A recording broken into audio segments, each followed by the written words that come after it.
আসসালামু আলাইকুম, কেমন আছেন সবাই? আশা করি ভালো আছেন। তো আসলে অসুস্থতা, তারপরে ভিডিও পোস্ট করতে হয়, না করলে আসলে হয় না। আ এমনিতেই ড্যাশবোর্ড লাল হয়ে গেছে। যাই হোক, তো আমি আজকে পটলের ক্ষেতে ওষুধ দিলাম হচ্ছে আপনার ভিটামিন জাতীয় একটা ওষুধ, এবং আপনার পটলগুলোকে লাল করে ফেলতেছে। মানে ভোমরা পোকায় আ মানে হুল বসাই, তারপর পটলটা আস্তে, আস্তে বড় পটলটা লাল হয়ে যাচ্ছে। তো এর প্রতিকার হিসেবে কি ওষুধ দিছি আপনাদের সাথে অবশ্যই শেয়ার করব। তাহলে আপনারাও ব্যবহার করে উপকারিত হতে পারবেন। চলেন দেখাই। তো দেখানোর আগে একটা কথা বলি, আমার ইউটিউব চ্যানেলটা কিন্তু অবশ্যই সাবস্ক্রাইব করে দিবেন। ঠিক আছে? এই যে দেখেন, এই ওষুধটার নাম হচ্ছে প্রোটেক্ট 50 এসজি। ঠিক আছে? এটা হচ্ছে এসিআই ক্রপ কেয়ারের। ঠিক আছে?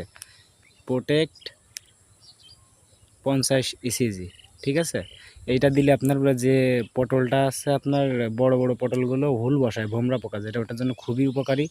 তো এটা দিলাম, এবং সাথে পটলের যে মানে ভিটামিন দরকার পটল গাছের জন্য, কারণ আগাগুলো কুঁচকি-বুকরি হয়ে যাচ্ছে। গাছের তেমন সতেজতা নেই, যার কারণে এই যে লিটোসিন, লিটোসিন একটা ভিটামিন আছে। এটা হচ্ছে 16 লিটার টবে ১ মুটকি দিতে হবে। এতে ১ মুটকিতে ৯ এমএল ধরে। ঠিক আছে? তো ভালো থাকবেন সবাই।